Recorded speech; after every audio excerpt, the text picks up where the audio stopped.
Alors tout d'abord, une introduction générale à cette idée de miroir et de surface projective. Pour qu'il y ait une surface projective, il faut deux éléments, c'est du moins notre proposition. Il faut qu'il y ait une surface sur laquelle on projette un contenu, et il faut qu'il y ait des contenus projetés sur une surface. Ça vous va comme postulat? Ça a l'air de bien se faire rigoler. En fait, il faut qu'il y ait deux. Bon, bref. Alors, qu'est-ce que c'est une surface projective? Eh bien, au début, je vous avais préparé une grande explication du concept. Et au final, je me suis dit qu'une petite vidéo ferait tout à fait l'affaire. Pour ceux qui ne connaissent pas cette vidéo, c'est une vidéo de 1944 de Heidel et Simmel. Ce que vous allez voir sont des formes géométriques. Néanmoins, peut-être que quelque chose va se projeter. Je vous laisse vous faire votre propre idée.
Ok.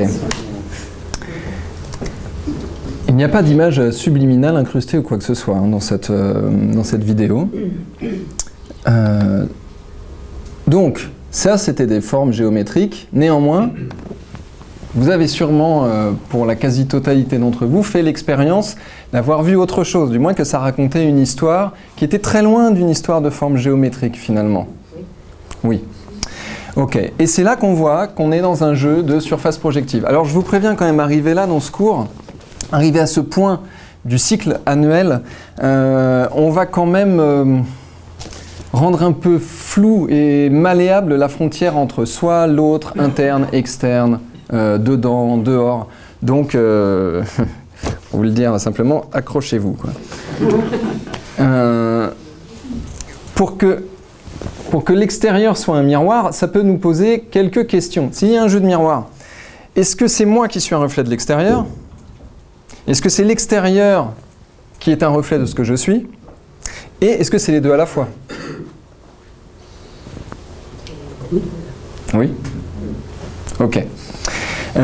Et si le miroir reflète en premier lieu l'image de notre corps, eh bien, l'image de l'autre, qui nous propose un corps aussi à voir, est notre premier miroir. C'est du moins une proposition. C'est pour ça que je commence ce thème des surfaces projectives par la question de l'autre comme un miroir. Ça vous va? Ok. Alors, une question. Quand on voit notre image dans un miroir, qu'est-ce qu'on fait? On s'arrange. On s'amuse avec notre image. On s'amuse avec notre image. On s'arrange, on s'amuse avec notre image. Une autre proposition? On recherche notre image imaginaire. Quoi. On recherche notre image imaginaire. Ok. C'est également ma proposition. Quand on se voit dans un miroir, on réajuste sa propre image telle qu'on veut que l'autre la voie. Parce que sans le miroir, nous, on ne se voit pas. Et du coup, cette image, on veut la présenter à qui et pour quelle raison? Étonnant quand même comme idée que quand on est face à un miroir, on se réarrange pour se dire « Tiens, en fait, je ne veux pas être vu comme je suis là maintenant, je veux être vu autrement. » Ça va nous... Alors, j'ai plein de pistes comme ça. Hein. Ça va nous poser quelques questions. De la même manière, si l'autre est un miroir, eh bien mon rapport à l'autre va transformer l'image que je veux lui donner. Ok. Alors, quelques points de vue sur cette question de l'autre comme un miroir. Si on prend le point de vue idéaliste, vous vous rappelez la philosophie idéaliste, pour ceux qui n'étaient pas là au début de l'année ou pour ceux qui prennent cette vidéo dans le cours du cycle annuel, on a déjà bien parlé de ces choses-là depuis le début de l'année. D'un point de vue idéaliste, le monde matériel est une projection de l'esprit. Le monde dit extérieur est une projection de l'esprit. Nous pourrions donc dire que, évidemment, que l'autre est un miroir puisque l'expérience du réel est de la nature du rêve. Néanmoins, c'est un point de vue un peu hâtif sur les positions idéalistes parce que les positions idéalistes disent que tout est projection de l'esprit. Et comme dans l'expérience du rêve, ce qui semble être moi est une projection de l'esprit, ce qui semble être extérieur et ce qui semble être l'autre est aussi une projection de l'esprit. L'erreur ici, ce serait de se dire, d'un point de vue idéaliste, c'est mon esprit qui projette le monde extérieur. Parce que c'est pas comme ça que cette philosophie présente les choses. L'idée serait plutôt de dire qu'il n'y a pas réellement d'autre parce qu'il n'y a pas réellement de soi. Mais si on est à cheval entre une position plus conventionnelle et une position idéaliste, on pourrait commencer à dire le monde est une projection de mon propre esprit, comme dans le rêve. Et il n'y a que dans le rêve qu'on se dit, il n'y a que dans les rêves qu'existe l'expérience de se dire ceci est moi et l'univers externe est une projection de mon esprit. Pour ceux qui pratiquent les choses genre rêve lucide, ça pourra donner quelques idées. Néanmoins, notre propos ici, si j'arrive à gérer ça, voilà, notre propos ici n'est pas de présenter un point de vue idéaliste, mais de revenir dans quelque chose d'un peu plus conventionnel et de présenter l'autre comme un miroir d'un point de vue psychologique. Et notamment dans le point de vue psychologique de la relation. Je les ai notés, vous les avez ici. Si je suis un reflet de l'extérieur qui me regarde, alors je suis une surface projective pour l'autre, et l'autre m'attribue des aspects de lui, qui lui sont personnels, il me les attribue, puisque je suis le reflet de l'extérieur qui me regarde. Ça va? Si je vais trop vite sur ça, arrêtez-moi. À l'inverse, si l'extérieur que je regarde est un reflet de moi, alors l'autre est une surface projective pour moi et mes différents aspects, j'attribue à l'autre des aspects qui me sont personnels. Ça vous va? C'est le renversement de la phrase précédente. Et s'il y a un miroir qui relie les deux principes, alors on va parler d'une intersubjectivité où les deux phénomènes ont lieu en même temps. Chacun est surface projective de l'autre, chacun projette dans l'autre des aspects qui lui sont personnels. Ça va toujours? On en arrive donc à l'idée de l'autre comme un miroir dynamique. Pourquoi un miroir dynamique? Parce que l'autre va être une surface soit de validation, soit d'invalidation de mes patterns comportementaux, patterns que nous apprenons au fur et à mesure de nos développements, etc., comme étant corrects ou incorrects, valides ou invalides, appropriés ou non appropriés, selon les contextes. Et normalement, ça rejoint des notions dont nous avons déjà beaucoup parlé depuis le début de l'année. Ok. Chez Roberto Assagioli, qui s'est beaucoup intéressé à ces questions, Roberto Assagioli montre des mécanismes psychiques qu'il appelle identification et désidentification. Ce qu'il nomme identification, c'est le fait de s'identifier, d'attribuer un moi à un nombre de patterns psychiques limités. Certains patterns psychiques sont moi, et comme nous l'avons déjà dit aussi dans les semaines précédentes, d'autres patterns psychiques sont quelque chose d'autre que moi. Et il propose le principe de désidentification, et nous pourrions penser que désidentification, c'est s'identifier aux autres patterns. Or, pour Assagioli, l'idée n'est pas de s'identifier à d'autres patterns possibles, l'idée est d'arrêter de s'identifier aux patterns habituels. Et si on arrête de s'identifier aux patterns habituels, l'identification que nous présentons comme automatique, auto-identification, va s'attribuer naturellement à d'autres patterns. L'idée ici n'est pas d'élargir le champ du moi à d'autres patterns disponibles. L'idée chez Assagioli de désidentification est d'arrêter de s'identifier aux patterns habituels. Ce qui va radicalement changer la subjectivité. Et il dit... Le principe de désidentification est distinct, mais non séparé, des différents aspects de notre monde intérieur. Et c'est très précis, en fait, cette histoire, parce que c'est le fait d'être distinct des différents aspects de notre monde intérieur qui permet de rentrer en relation avec. Si je suis complètement collé, par exemple, à ma jalousie maladive, par exemple, si je suis complètement collé à cela, eh bien, je vais dire, c'est moi, je suis comme ça, qu'est-ce que tu veux que j'y fasse? Mais si je commence à comprendre que je suis distinct de cet aspect de moi, je peux rentrer en relation avec. Ça va? Ok. Et si je peux rentrer en relation avec les différents aspects de moi-même, alors va s'ouvrir quelque chose dans l'esprit qui permet de rentrer en relation avec les différents aspects de l'autre. Parce que ce mécanisme que je vais repérer chez moi, évidemment je vais le repérer chez l'autre. Et à nouveau, soi et l'autre se retrouvent en miroir. Clair? Alors sur cette base, Assagioli nous propose une idée qui a été développée par Angela et John Firman,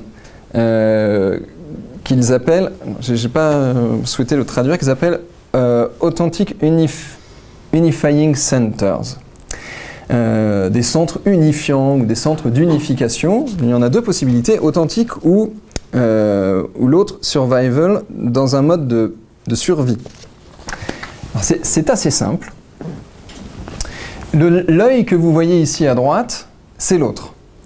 Et le centre du cercle, tout le centre du cercle, c'est le champ de conscience et de décision. On pourrait dire ce qui est face à l'attention et à la volonté. L'objet de l'attention et de la volonté. Et tout au centre, vous voyez le petit point, eh bien c'est moi. C'est ce qui pourrait dire, ça fait un ting à ce moment-là. C'est ce qui pourrait dire, ça c'est moi. Ici, ce que nous propose ce petit schéma, c'est que l'autre, l'œil qui nous regarde, embrasse tous les aspects de notre personnalité qui sont les petites sphères ici. Bon, pour être honnête, il en laisse quand même une petite dehors. Ce que nous propose ce schéma, c'est que, et c'est comme ça que le décrivent Angela et John Furman, l'idée de ce schéma, c'est de dire, quand l'autre pose sur nous un regard qui embrasse tous nos aspects, nous arrêtons de nous identifier. Je peux le dire à l'envers. Quand je suis vu par l'autre comme déployant tous mes aspects, j'arrête de m'identifier. Pourquoi? Parce que l'autre m'accueille dans toute ma complexité, dans toute ma contradiction. Je vais déployer un aspect, puis un autre, et je me sens bien avec l'autre. Ce qui fait qu'au bout d'un moment, j'arrête de me sentir vu par quelqu'un. Et là se déploie un miroir où je peux déployer tous mes aspects. Je me sens accueilli par l'autre, je me sens bien, je me sens en confiance. Donc du coup, je peux montrer tout ce que je suis. Peut-être un personnage un peu limité au début parce qu'il y a une norme sociale, et petit à petit, sans m'y identifier, je vais déployer tous les autres aspects. À l'inverse, dans ce qu'ils appellent Survival Unifying Centers, l'autre, l'œil ici, me regarde dans un focus et exclut les autres aspects, les petites sphères qui sont exclues du regard. Nous pourrions traduire cette idée par j'aime bien quand tu es comme ça, mais quand tu es comme ceci, ça me dérange un peu. Alors des fois c'est dit de manière formelle, comme quand par exemple on éduque un enfant ou un élève, on va lui dire comme ça c'est bien, comme ça c'est pas bien. Donc ça l'invite à rester dans un moule, mais aussi dans les relations professionnelles, dans les relations amicales, peut-être que parfois nous envoyons à l'autre le signal je n'apprécie pas vraiment la posture que tu me montres là maintenant. Vous savez, c'est le genre de situation où on dit à l'autre « Ouh, parce qu'on n'est pas encore bien et là je suis peut-être allé un peu trop loin. » Ça vous parle? Je finis cette idée-là. Ce que ça nous montre ici, c'est que c'est le regard de l'autre et c'est le miroir que nous offre l'autre avec le feedback qu'il va nous donner qui nous permet de déployer l'ensemble de ce que nous sommes ou une partie restreinte de ce que nous sommes. Dis-moi. Est-ce que ça peut un peu aussi quand on dit tiens, telle personne est comme ça, elle est comme ça, comme si on désigne une facette justement et que du coup ça cloître un peu la personne dans une façon d'être puisque les autres la voient comme ça et pas autrement. Oui, c'est exactement ça. Parce que dans l'exemple que tu donnes, on ne dit jamais vraiment à la personne sois comme ça, ne sois pas comme ceci. Il n'y a pas grand monde qui se permet de dire des choses pareilles dans les contextes sociaux, adultes, etc. Mais le message est envoyé à un certain niveau. Par exemple, pour développer ce que tu es en train de dire, là je le montre à l'image, à l'échelle d'un individu. Un ensemble d'agrégats psychiques qui se déploient, auto-identifié pourquoi pas, vu par quelqu'un. Mais dans un groupe social où tout le monde a la même façon d'être, ça nous formate. Ça nous invite à être de la même façon. Parce qu'à un certain niveau, et là ça se met en lien avec d'autres mécanismes, parce que nous aimons bien être aimés, quelque part. Donc là ça peut renvoyer à des questions aussi de confiance en soi, d'estime de soi, d'autonomie, de rapport à l'autre, de rapport aux besoins du feedback de l'autre, et à toutes ces questions-là. Mais pour l'instant, restons-en à des choses simples. Ça répond? Bien. Du coup, ça nous amène justement à la question des mécanismes. J'ai proposé l'idée qu'on pouvait déjà regarder ça comme des mécanismes unidirectionnels. Ce sont les mécanismes de projection, introjection, transfert, etc. et aussi contre-transfert, incorporation, qui ont été décrits il y a un siècle par les personnes, les premiers qui ont développé la psychanalyse. Transfert et projection sont initialement décrits par Freud. Sur la base des cas pratiques qu'il a rencontrés, au début il s'est dit c'est un problème et une anomalie, puis finalement il s'est dit non, c'est un matériau qu'on peut utiliser, c'est un mécanisme normal de l'individu. C'est un mécanisme normal chez l'individu névrosé et pathologique.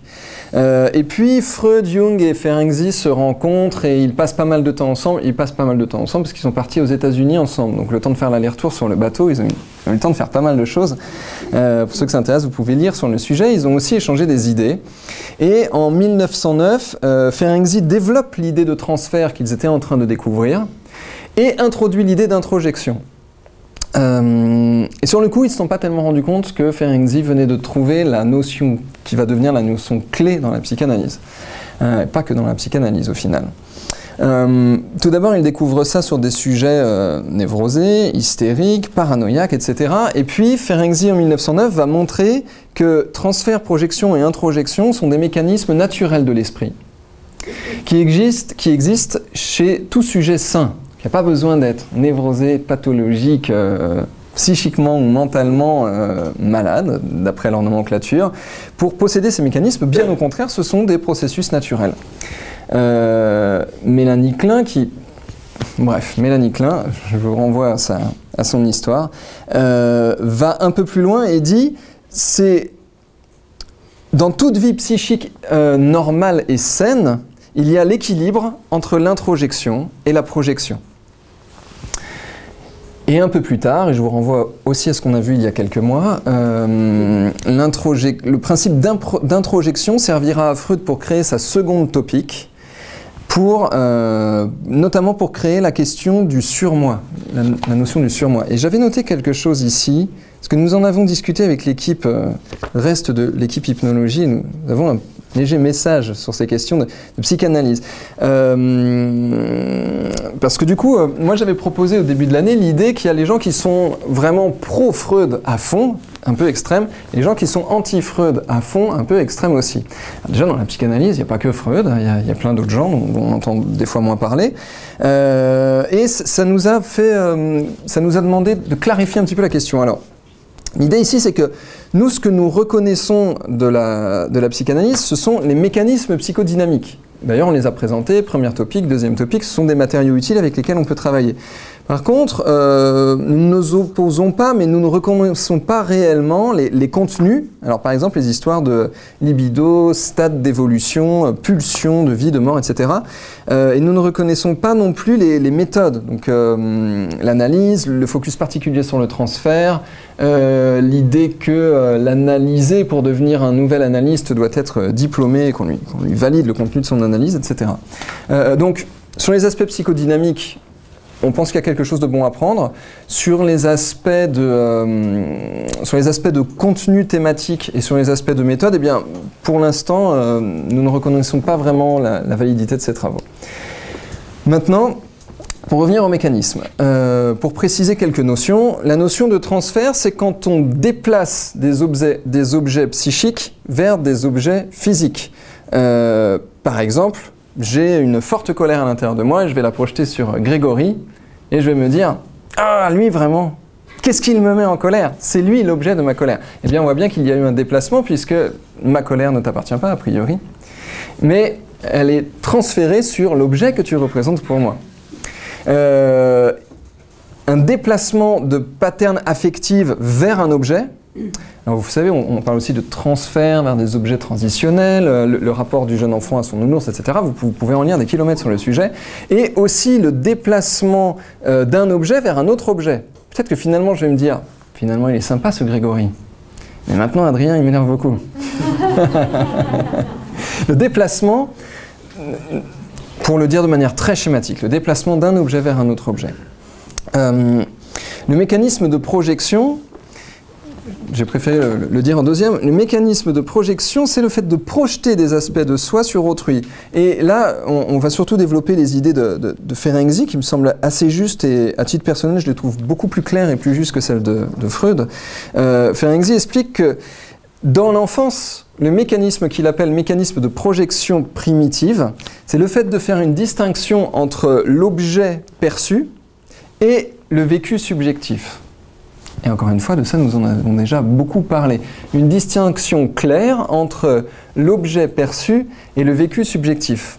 Et vous pouvez lire son ouvrage, Transfert et introjection, il le décrit de manière vraiment très claire. Il dit, au moment où il y a cette séparation, cette distinction dualiste entre ce qui est moi et ce qui n'est pas moi, eh bien, le moi va expulser de l'intérieur de lui les objets qu'il considère comme n'étant pas le moi. Vous l'avez ? Et ça, c'est le mécanisme de projection qu'il nomme primitif au sens premier, primaire. C'est le premier geste. Mais le mécanisme reste. Et plus tard, il y a des choses, des objets psychiques qui vont être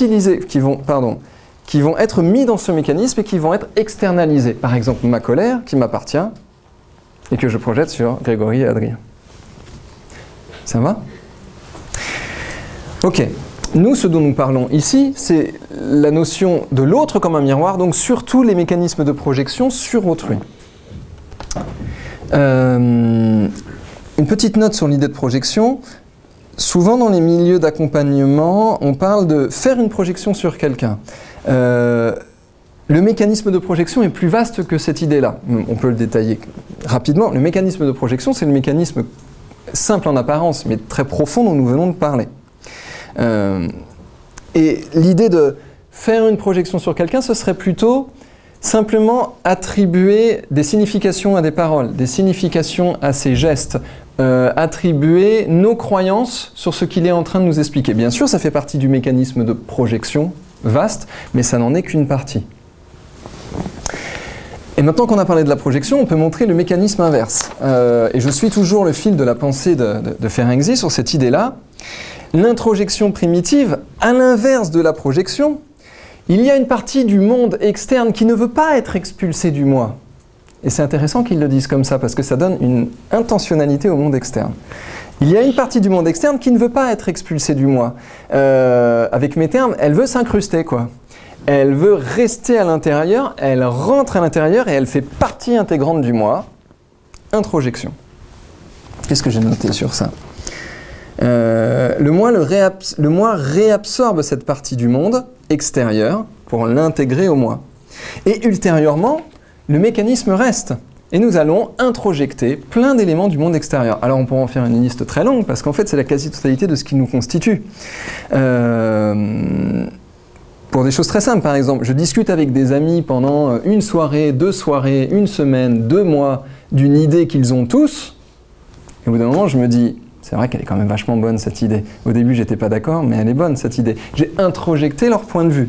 Ça veut pas dire que j'ai plus le mien, et que ça veut pas dire que j'ai enlevé enlevé le point de vue que leur idée n'était pas correcte, mais maintenant j'ai les 2 points de vue en même temps. Ce qui est intéressant. Je me suis un peu embourbé dans cet exemple. Introjecter les idées d'autrui, introjecter les croyances d'autrui, introjecter les croyances d'un groupe social. Essayer de tenir pendant 2 mois avec un groupe social où tout le monde a les mêmes croyances, et regardez si vous introjectez ou pas leurs croyances. Vous verrez, ça peut raconter des choses intéressantes. Et puis, à un niveau plus subtil, avec l'autre comme un miroir, eh bien, introjecter des parties de l'autre. Et bien sûr, nous pourrions parler, puisque nous sommes dans le contexte des écrits de Ferenczi, l'introjection des figures parentales, l'introjection de la figure du père à travers mon propre père, l'introjection de la figure de ma mère à travers ma propre mère, l'introjection des figures d'autorité, l'introjection des figures de soumission, et j'en passe, et des meilleurs. Sur l'introjection d'autrui ou par d'autrui, il y a un point subtil, c'est qu'on introjecte l'autre avec ses objets propres. Par exemple, si je fais une séance d'hypnose, par exemple, et qu'on me met dans une transe profonde, sans grille de lecture analytique d'ailleurs, et que dans cette transe profonde, on m'amène dans une régression où je me retrouve à discuter avec... imaginons que dans cette tranche, j'ai 5 ans et que je me retrouve à discuter avec mon père, qui me gronde, par exemple. Eh bien, ce n'est pas... ce n'est qu'avec l'introjection que je suis en train de discuter. Ce n'est qu'avec l'objet introjecté que je suis en train de discuter. Mais ce père-là introjecté à l'âge où j'avais 5 ans, je l'ai introjecté avec ses propres objets internes à lui, c'est-à-dire ses grilles de lecture, ses croyances, ses émotions, à l'âge qu'il avait à ce moment-là. Ça va? C'est un exemple de introjecter des parties de l'autre avec les objets qui appartiennent à l'autre. Et comme après ça va faire partie intégrante de moi, eh bien la structure de ce que je suis pourrait être assez rock'n'roll, on va dire. Voilà pour l'idée d'introjection. On va en rester là pour l'instant. Oui. L'introjection, il faut que le sujet soit en rapport longtemps avec la cause de ce qu'il va assimiler. Bon, pas besoin que ce soit très long. Par exemple, une bonne agression dans le RER, quand ça nous est jamais arrivé, même si ça dure 15 secondes, ça va être bien introjecté.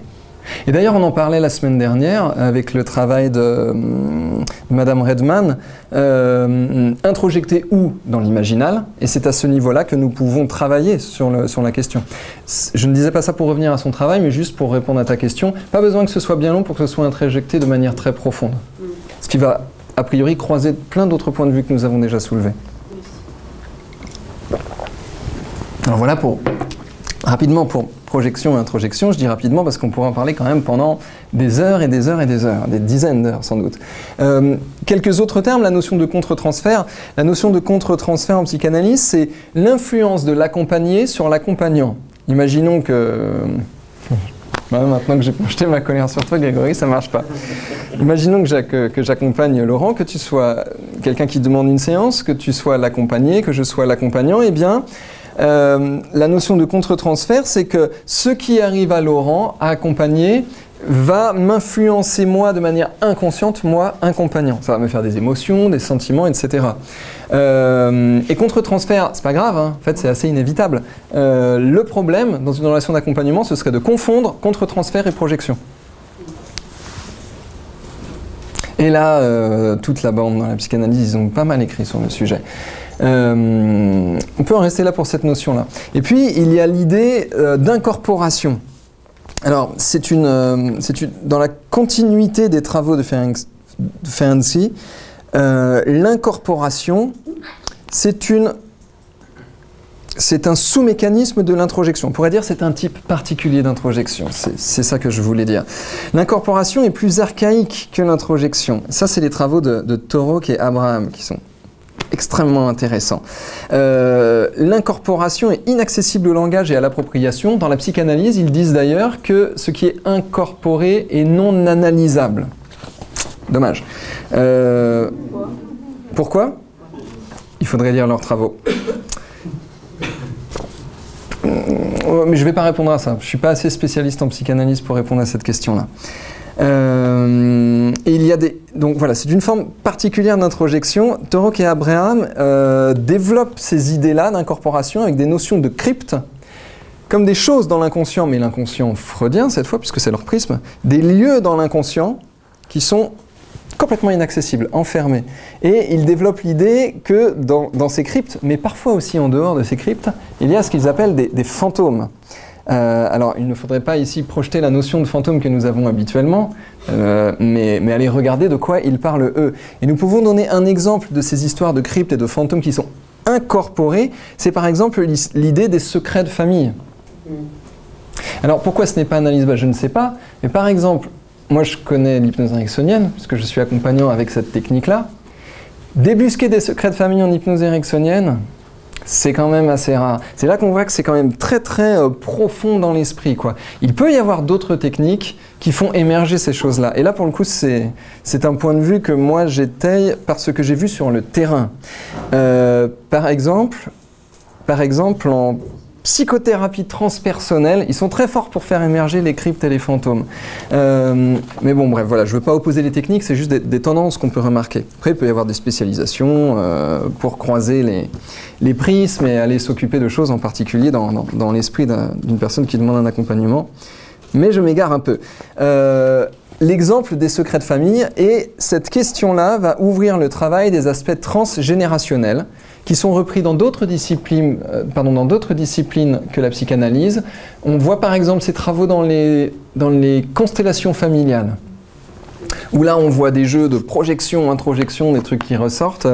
Je n'ai pas bien étudié le sujet, donc je ne comprends pas encore comment ça fonctionne, mais le mécanisme est stupéfiant à regarder. Ce qui émerge dans ces types particuliers de psychodrames transgénérationnels est assez intéressant. Et puis pour finir sur ce chapitre, il y a la notion de Mélanie Klein. Elle propose en 1946 l'idée d'identification projective, mécanisme plus simple. Identification avec mécanisme de projection, on va externaliser les éléments qu'on considère comme mauvais et on va internaliser les éléments qu'on considère comme bons. Donc en gros, ce que j'aime pas et ce qui me va pas, c'est les autres. Et puis ce qui est bien et ce qui va bien, c'est moi, quoi. Pour résumer un petit peu l'idée. Mécanisme compréhensible, mais qui parfois pose bien des problèmes. Voilà pour les mécanismes unidirectionnels. Est-ce que ça va jusqu'ici ? Il me semblait qu'il y avait autre chose dans ce chapitre. Oui. L'identification projective peut pas être l'inverse aussi ? L'inverse de ? C'est ce que tu viens de donner comme exemple, c'est-à-dire les autres sont nuls et moi je suis bon. Et donc du coup l'inverse c'est moi je suis nul et tout le monde est bon.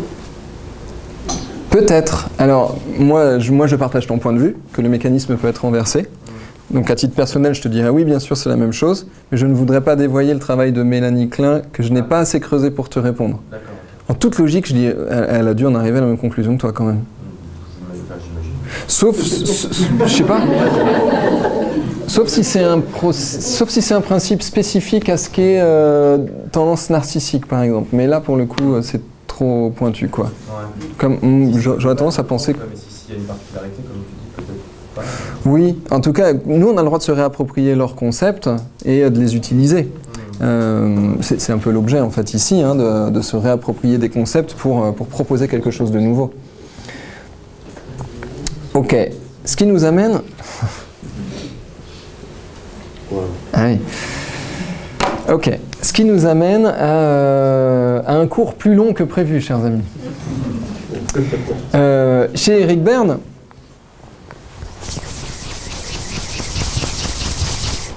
je ne vais pas le formuler comme ça, on va faire plus simple. Ce qui nous amène à une autre notion que je propose ici, des mécanismes bidirectionnels dans la relation. Il y a une relation à double sens. Il y a un miroir, il y a un effet de réflexion à double sens. Pour rappel, 3 ego-states chez Berne, nous en avons déjà parlé. Ego-state parent, ego-state adulte, ego-state enfant. Je ne reviens pas sur cette notion parce qu'on n'a pas le temps. Et entre deux ego-states, c'est-à-dire entre deux personnes, il y a une interaction que Eric Berne nomme une transaction. Et Eric Berne propose déjà un schéma très simple, des transactions dites complémentaires. Par exemple, un adulte s'adresse à un adulte, qui répond à un adulte, qui répond à un adulte, et la relation marche. Eric Berne dit d'ailleurs, tant qu'on en est là, ça peut durer des heures, c'est très fonctionnel. Ça ne veut pas dire qu'on s'entend bien, on peut se disputer dans ce mode-là, mais on se dispute d'adulte en adulte, d'adulte à adulte.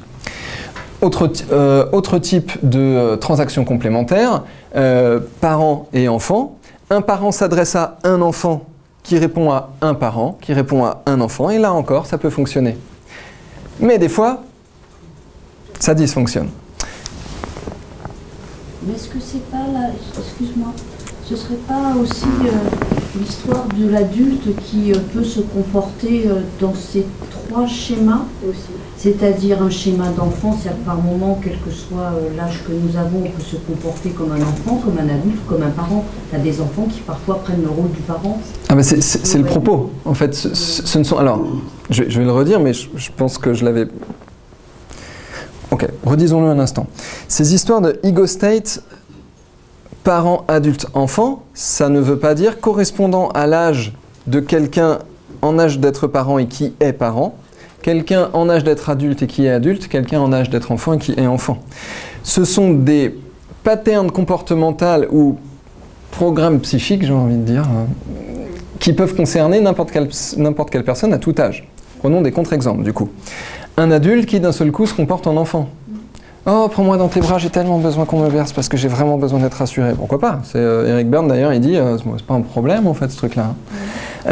Ou l'inverse, un enfant, disons un enfant de 8 ans, les parents travaillent, ils rentrent tard et il faut nourrir les deux autres qui ont 4 et 3 ans. Quoi. Bah là, à ce moment-là, il est placé en parent cet enfant et ça n'a rien à voir avec son âge. Ce sont des zygostates particuliers. Non, mais c'est pour ça, parce que comme tu disais, c'est un adulte qui discute avec un adulte. Oui. Il y avait, tu vois, une... Ouais, super, mais tu fais bien de le préciser. C'est par rapport à ça. Dans les relations complémentaires, ah oui, mais c'est très juste ta précision. Dans les transactions complémentaires, un nigostate adulte qui s'adresse à un nigostate adulte. Dans les transactions complémentaires type 2, un nigostate enfant qui s'adresse à un nigostate parent. Même si ce sont deux adultes de 30 ans, hein, s'ils se mettent sur ce mode-là et que c'est OK, eh ben ça marche. Enfin, ça marche. Ça communique. Mais là où ça se complique, et ma proposition avec la métaphore du miroir, c'est de dire, quand la communication est biaisée et impossible, le miroir se brise. Alors, accrochez-vous, j'ai décortiqué ce truc-là, en me disant, tiens, Eric Berne a bien décrit les transactions croisées, mais il ne souligne pas les aspects d'introjection et de projection. Alors, regardons celle de type 1. Un adulte s'adresse à un adulte qui se place en enfant, qui répond à un parent. Vous suivez le schéma? Or, il manque, à mon point de vue, il manque quelque chose chez Eric Berne. Pourtant, c'est parfaitement juste, mais il manque les jeux d'introjection et de projection. Alors, je vous dis comment moi je l'ai décodé, je l'ai noté dans le PDF ici. Dans un premier temps, donc on va les appeler agents et répondants, puisque c'est ce qu'a proposé Eric Berne. Dans un premier temps, A est dans un nigostate adulte. Et il communique en projetant sur B un nigostate adulte, puisqu'il s'adresse à un adulte. Donc il présuppose que B est dans un nigostate adulte, il projette sur B un nigostate adulte. Vous y êtes jusque-là? Ok. B reçoit la communication de A. Mais au moment où il reçoit cette communication, B projette sur A une figure d'igostate parent que B a introjectée. Ok? Donc cette figure d'igostate parent, elle est propre à B. B, il n'a pas encore répondu là. Hein. Il reçoit la communication de l'autre et il est déjà en train de projeter que l'autre s'adresse à lui comme un parent à un enfant. Pourquoi? Parce que la communication qu'il reçoit de A, et non pas la communication donnée par A, la communication qu'il reçoit de A active chez lui un nigostate enfant et un nigostate parent qu'il projette sur A. Ok? La communication, ça peut être de la manipulation, de faire exprès. Ou attends. On n'en est pas encore à faire exprès. Là, on en est à... Ça pourrait être exprès ou pas. Hein. Juste là, il se passe ça. Parce que exprès, pas exprès, ça amène des questions d'intentionnalité, d'automatisme, de volonté qui sont très compliquées, en fait. Pour l'instant, on en est là. Donc B reçoit subjectivement de A un nigostate parent, qui active chez lui un nigostate enfant. Mais là, il y a les deux nigostates chez B, et B, schlac, en projette un des deux sur A. B va donc répondre en communiquant, en plaçant l'autre en surface projective de l'igostate parent qui est à l'intérieur de lui. Schlac, il l'envoie, il projette sur une surface. Et l'autre, à ce moment-là, A, est une surface projective pour B. Et B s'adresse bien sûr aux parents projetés sur A en enfant, évidemment. Sinon, ça ne marche pas. Vous me suivez toujours? Ok. Ok. À ce moment-là, B répond en étant cet igostate enfant, il s'adresse réellement à l'igostate parent introjecté qu'il a projeté sur A, et il ne parle plus à A. Il ne s'adresse plus à A. Il parle à lui-même, une part de lui-même qu'il a projetée sur l'autre. C'est là qu'apparaît le miroir. Ok? D'accord? Il ne parle plus à A, et il parle encore moins à un A qui serait dans une position d'adulte. Mais A, il est toujours dans sa position d'adulte à ce moment-là. Lui, il a juste envoyé une phrase, l'autre, pla, fou. Et A, il reçoit ce truc-là. Et du coup, A, c'est ma conclusion, A peut difficilement interpréter correctement la réponse comme une réponse d'enfant vers adulte. Pardon, c'est erroné, comme une réponse d'enfant vers parent. Ça va donner un truc du genre. Alors, je vous ai mis des exemples très simples, hein, j'en ai mis qu'un d'ailleurs. Au début, j'en avais mis plein. Et puis... Ça va donner un exemple très simple du genre. dis-moi, tu pourrais faire la vaisselle ce soir? Oh, arrête de me traiter comme un gamin. Ça, c'est l'enfant rebelle qui s'adresse aux parents, je ne sais plus comment il s'appelle, le parent qui écrase. Là, ça passe encore. Ce B qui répond, il a conscience à peu près du mécanisme, parce qu'il dit « arrête de me traiter comme un gamin ». Mais ça peut être un truc du genre « est-ce que tu peux faire la vaisselle ce soir ?»« Oh là là, ça commence à me saouler ». Vous imaginez le truc? Alors A, il reçoit ça, il se fait « quoi ? What the... Qu'est-ce que c'est que ça ? Comment Et là, on est sur une phrase. Hein. Vous voyez toute la complexité du mécanisme. Une phrase. Déclencheur, part introjectée, pas, dissociation des deux parts, une part est projetée, l'autre part est incarnée, vous, renvoi de la communication, et l'autre il se prend ça. Alors pour peu qu'il réponde, mais pourquoi tu me dis ça? Qu'est-ce que ça veut dire? Ah, mais je viens de te dire de ne pas me parler comme ça. Alors là, Eric Berne, il dit, la communication est terminée. Pourtant, les gens vont continuer à échanger, hein. Mais la communication, le fait d'échanger de l'information pour la faire circuler, la manipuler au sens en faire quelque chose, la communication est terminée. Ça vous va? Ok, moi ça m'a un peu... ça m'a pris du temps pour décortiquer ce mécanisme, mais apparemment ça passe. Alors ça peut paraître con hein, comme ça, hein, mais... est-ce que je pourrais vous dire un sujet? Quand on commence à regarder ce truc-là, c'est impressionnant à quel point c'est présent. Hein. Je vous laisse... ouais. On va en reparler un peu après de ce qu'on peut faire de tout ça. Tu pourrais presque même aussi prendre une troisième personne. Oh, mais bien sûr. Mais attends, non mais comme dans le miroir, dans le jeu de miroir, si tu veux te voir derrière, tu as deux miroirs, un premier qui répond à un deuxième qui répond à un truc. C'est assez intéressant aussi, parce que dans cet effet-là, c'est encore plus complexe. Oh oui. Oui, pour peu qu'on se place à 3 et puis qu'il y en ait 2 qui s'allient contre un, mais un court instant, enfin bon, bref. Regardons-le déjà comme un miroir de 1 à 1. L'idée ici, c'est de comprendre les mécanismes pour en faire quelque chose. Donc, mécanisme unidirectionnel, je projette, j'introjecte, ou projection se fait, introjection se fait. Mécanisme bidirectionnel, communication. Des parties de moi introjectées se déploient, il y en a une qui est moi, il y en a une qui est l'autre, et puis je la projette sur l'autre, je lui envoie de l'information et je pars du présupposé qu'il comprend que je lui dis à ce niveau-là. Mais non. C'est compliqué, dis donc. Ok, continuons. Ça nous amène à la section suivante qui est moins compliquée, je vous rassure. La notion de personnage intérieur et personnage extérieur, eh bien, des personnages intérieurs, nous en avons déjà largement parlé. Ce qui peut amener à la question, qu'est-ce qui est projeté vers une surface? Eh bien, je vous en ai fait une petite liste. On peut noter des objets projetés à différents niveaux. Au niveau réactionnel, donc les émotions, les affects, les sentiments, les réactions que nous avons, eh bien c'est le mécanisme du transfert. Nous pouvons avoir comme objet projeté des objets conceptuels. Les intentions, prêter une intention à quelqu'un. Les idées. Ah, il dit cela parce qu'il pense comme ceci. Les croyances, les idéologies, les concepts, etc. Nous pouvons voir comme objet projeté sur l'autre les significations.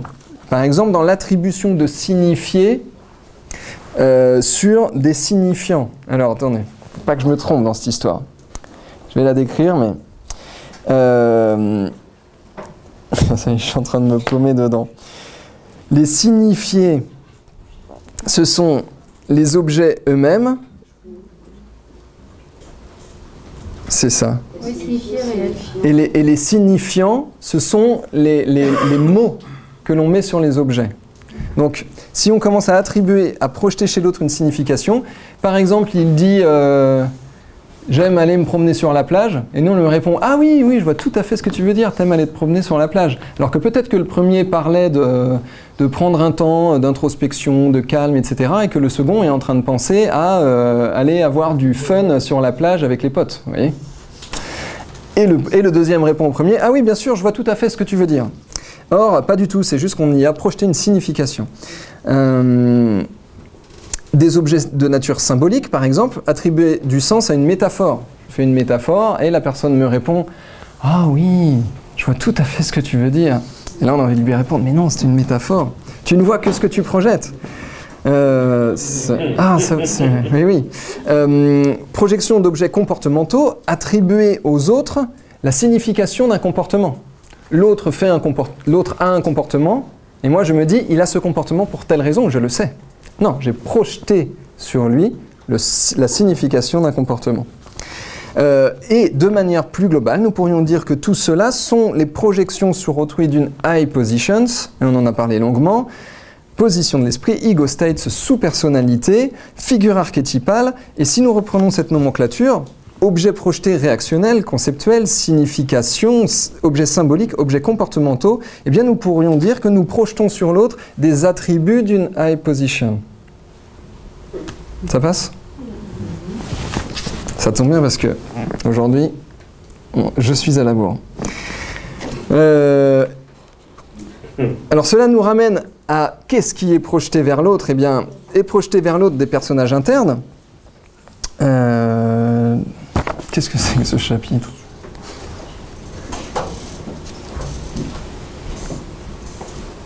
Ok. Là, on va arriver à la maîtrise du processus. Une fois qu'on a vu tout ce truc-là et qu'on commence à comprendre que ça existe en vrai, ce truc, dans ma relation à l'autre, dans la relation que l'autre a à moi-même, eh bien, on peut commencer à entrer dans des histoires d'entraînement à une double attention. D'une part, si on commence à voir ce phénomène en même temps qu'on communique avec quelqu'un, par exemple, je pourrais communiquer avec Adrien en me disant « Oh, mais je suis en train de projeter sur lui des trucs qui m'appartiennent. » Pourtant, je continue à discuter avec lui. Et là, on va avoir une double attention, ce qui va nous ramener à des choses dont nous avons déjà parlé, des dédoublements de subjectivité, d'état de conscience, etc. Du moins, une double attention. Ce qui va nous permettre de nous mettre en lien avec des aspects de nous-mêmes que nous ignorions.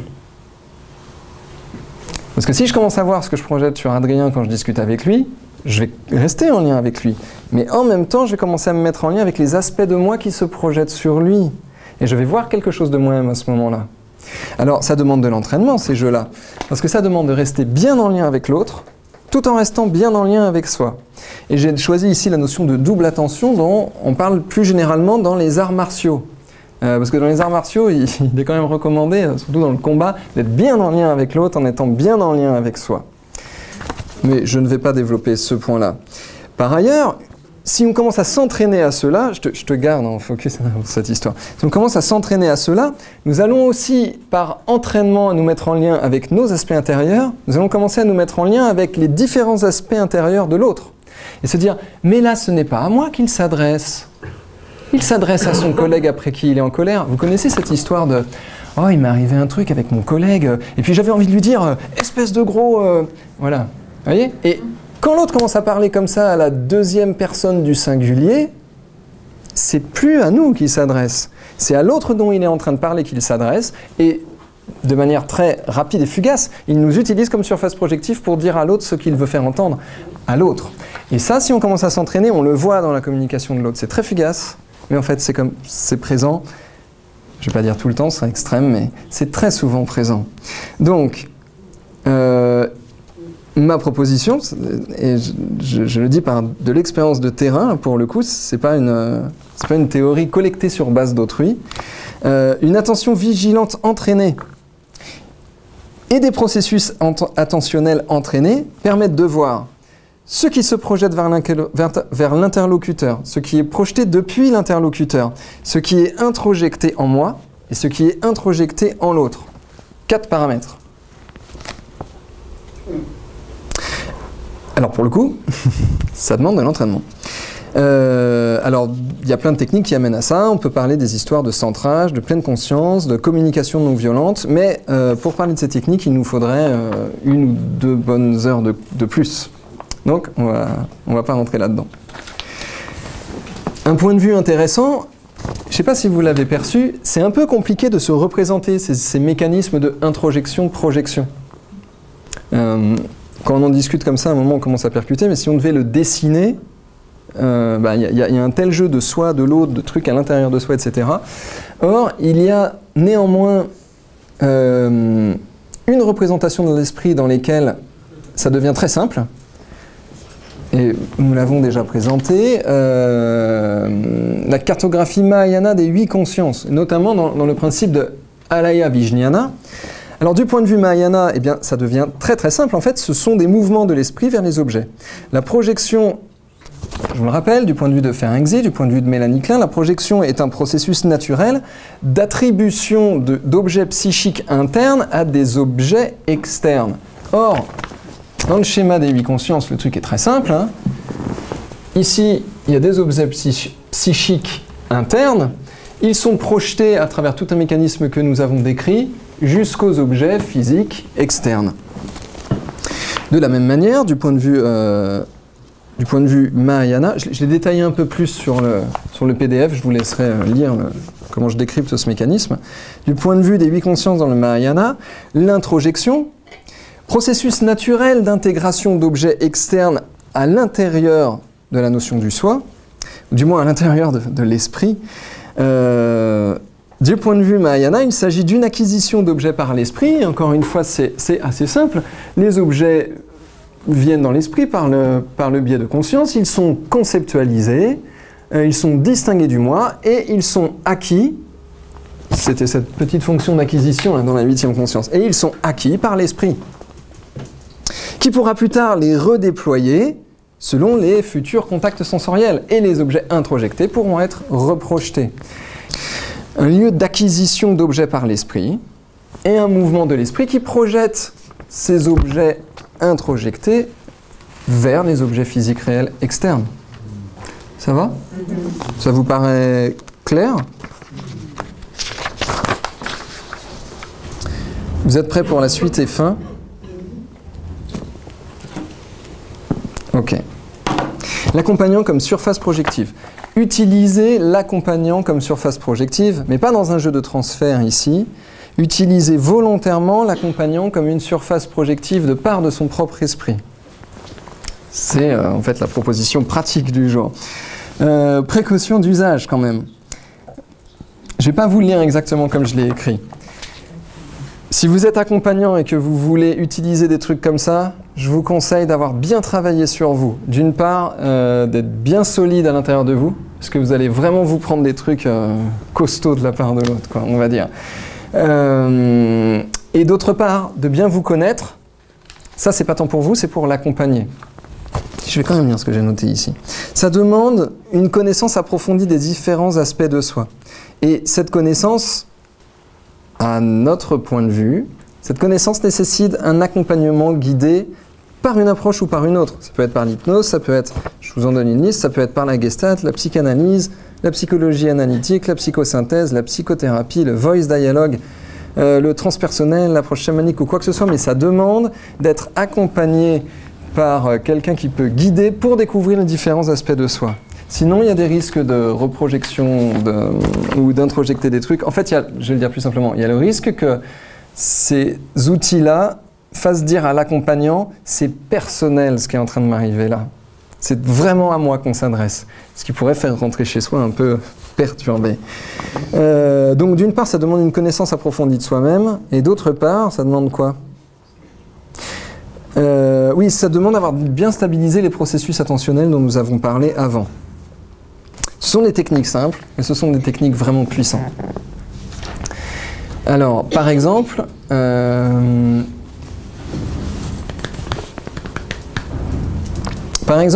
accueillir les non-dits et émotions refoulées de l'accompagné, bien sûr.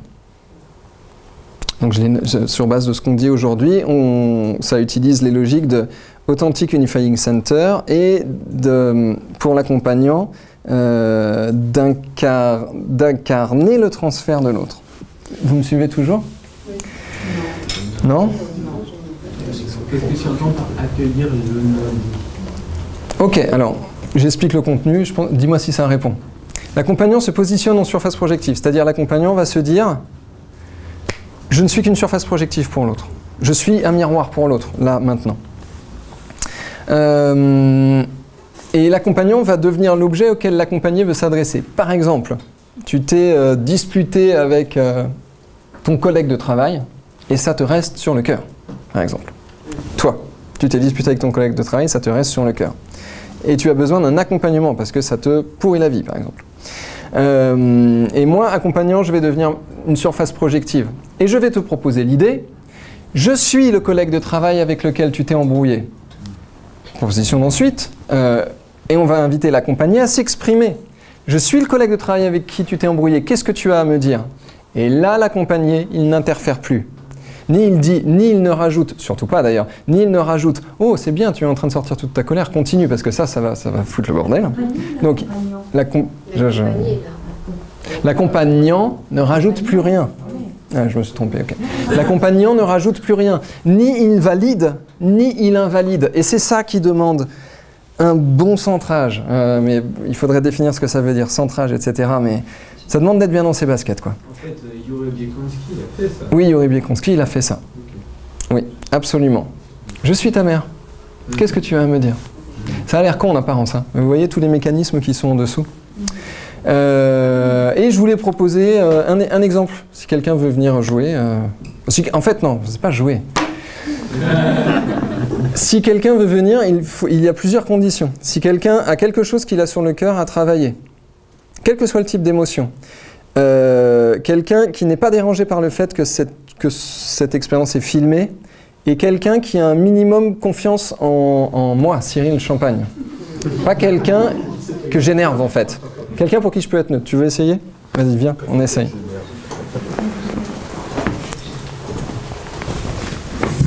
On le fait avec juste un seul micro, mais le son va passer.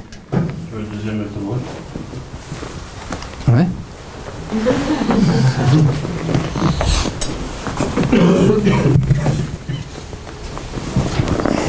Ok.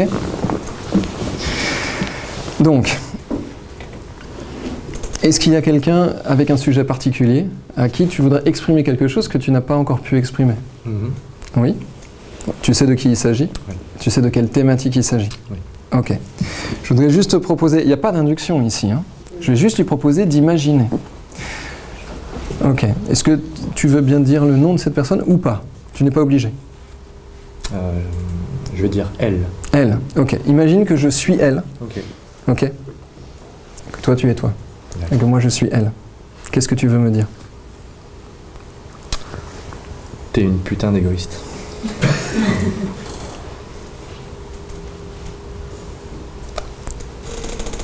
Tu m'as trahi.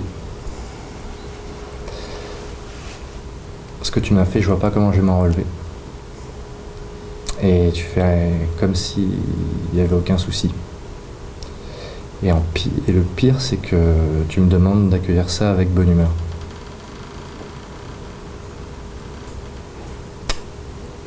T'aurais voulu me détruire exprès, t'aurais pas fait autrement. Et en plus, je t'avais prévenu. Qu'est-ce que tu veux lui dire de plus?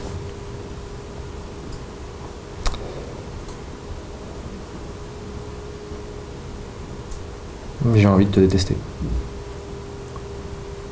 Mais je m'autorise pas à le faire. Et pourtant,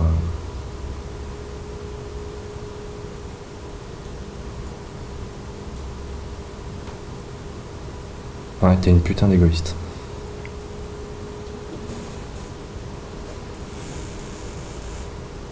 Et toutes tes histoires, toutes tes apparences de bienveillance, d'amour universel, c'est de la foutaise, tu piétines les gens et tu t'en sers uniquement.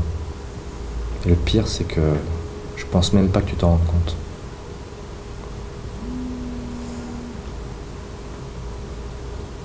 T'es la pire chose qui me soit arrivée dans ma vie. Ouais, c'est ça que je veux dire. Ok, merci. Merci. C'est ok pour toi? Ouais, nickel. Ok.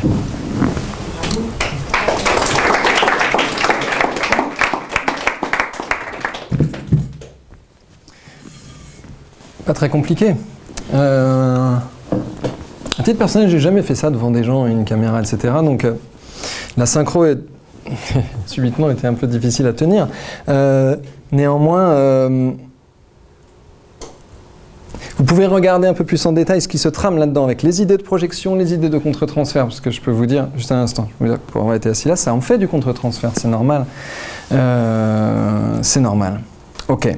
Ça, c'est une possibilité. Accueillir les non-dits et émotions refoulées de l'autre. La question clé ici, c'est que, assis là, celui-ci était une surface projective pour celui-là. Ouais. ça fait du bien. Ouais. Et on en revient à ce que montre Assagioli. Je vous remonte le petit schéma, il va peut-être prendre un sens nouveau à cette heure-ci. Où es-tu? Voilà. L'autre nous regarde. Bon, l'autre il nous regarde, il peut avoir des réactions, hein, mais l'autre il nous regarde et il accueille ce que nous déployons. Être une surface projective pour l'autre. Alors, un autre exemple, incarner un aspect de l'autre. Là, on est dans des surfaces dialogiques.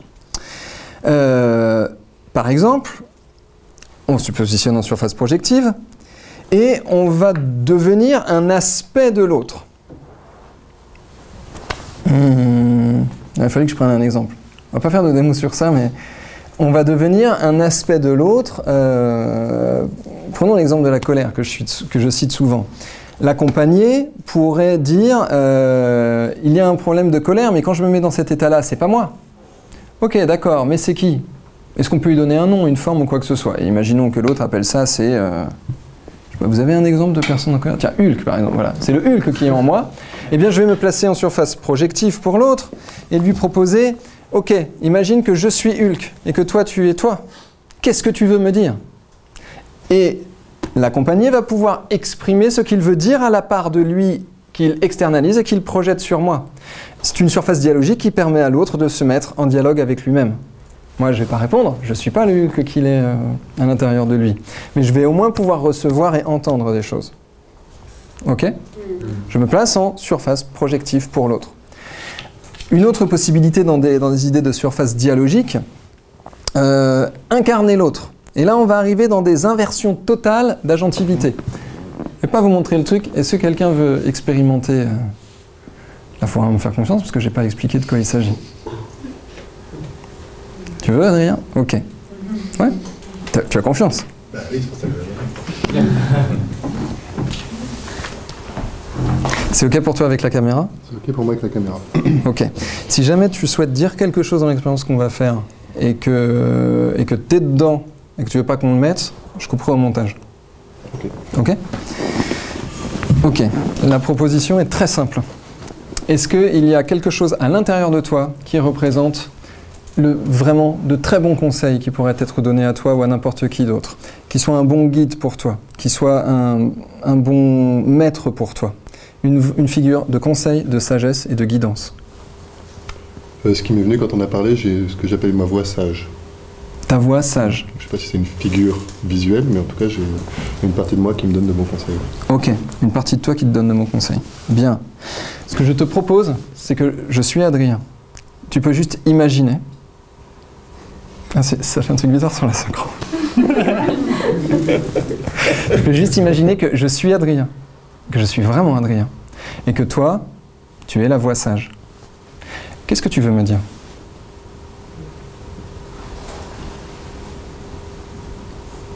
Ce qui est venu, c'est cool. C'est cool? Keep going. Keep going. Qu'est-ce que tu veux me dire d'autre?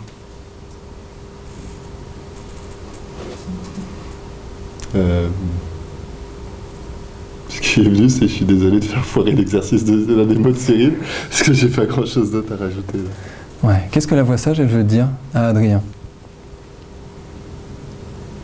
S'il y a quoi que ce soit à lui dire, la voix sage, elle peut lui adresser un message.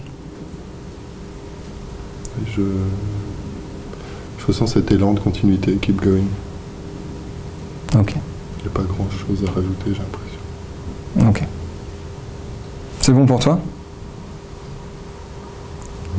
Ben non, je teste. C'est bon pour toi? Pas d'autres messages à envoyer? When the time is Je suis right. Adrien, tu sais. Ouais. Moi, je ne demande pas mieux qu'entendre un bon conseil, ou une direction, ou un... Tu vois, je parle en anglais. When the time is right. When the time is right. Quand ce sera le bon moment, il y aura d'autres choses à dire. Ok, ça marche. Et là, on claque des doigts, tu redeviens Adrien, et j'apparais sous la forme de Cyril. Ok. Hypnose impromptue. Ok. Exercice intéressant. Je te laisse.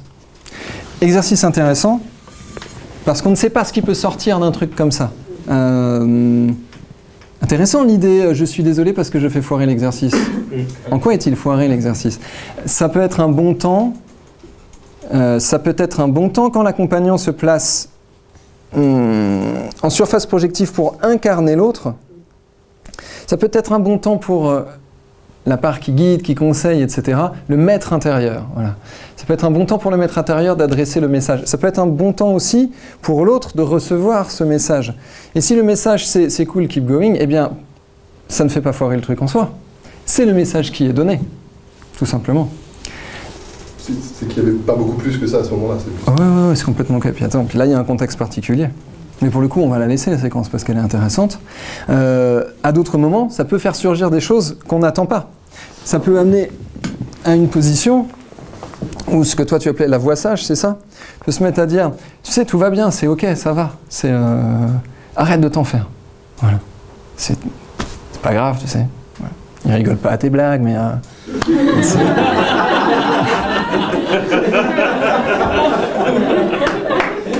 alors qu'aux miennes, oui, tu vois. Donc, voilà.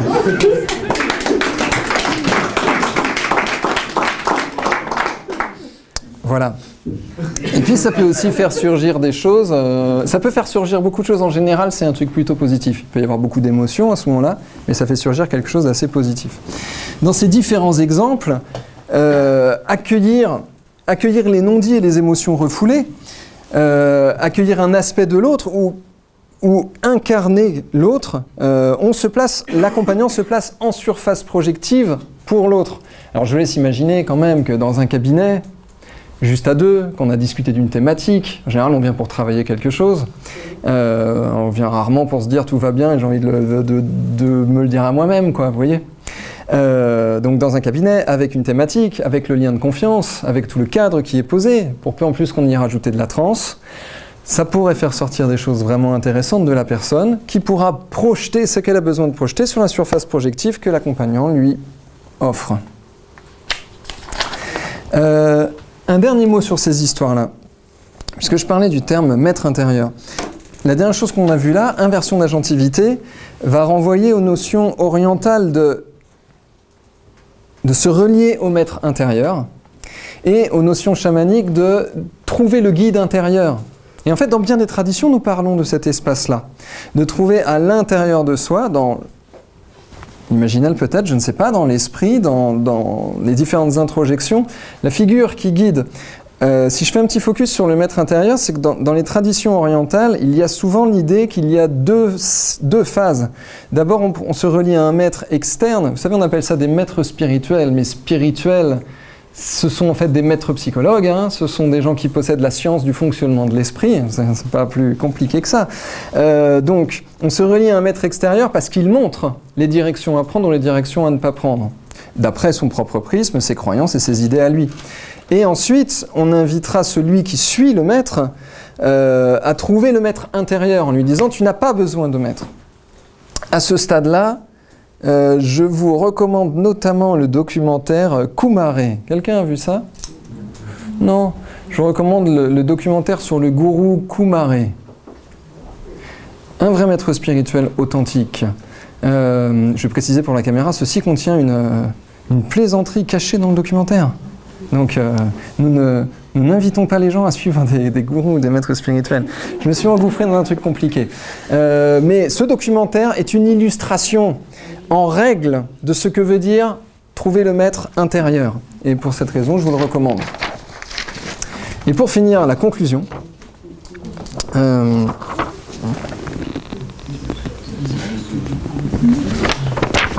Alors, la conclusion de tout ce bazar, les surfaces projectives et l'autre comme un miroir. L'idée, c'est que si on introduit entre soi et l'autre la notion d'un miroir, alors ça va modifier le rapport que nous avons à la relation. À la relation et aux différents niveaux de communication que nous avons avec l'autre. Ça, vous pouvez expérimenter, vous faire votre propre identité. Ce miroir, bien sûr, c'est une métaphore. Ce miroir représente l'ensemble des mécanismes dont nous avons parlé aujourd'hui. Projection, introjection, les objets émotionnels, conceptuels, etc. Ce que l'on nomme moyen de transformation de la subjectivité, ça a plusieurs facettes. Et pour nous, dans l'équipe hypnologie, une des facettes de ces moyens de ces moyens de transformer la subjectivité, c'est une facette pédagogique. C'est un ensemble de points de vue qui sont procédés ici, qui sont proposés ici, des points de vue sur la relation à soi, sur la relation à l'autre, et sur la relation à la façon dont on entre en relation. Ce sont des points de vue qui sont proposés, et c'est une facette pédagogique, au sens où vous pouvez expérimenter le propos. C'est pour ça que d'ailleurs que souvent je dis que ce sont des cours. Cette pédagogie, elle peut être utile pour les accompagnants.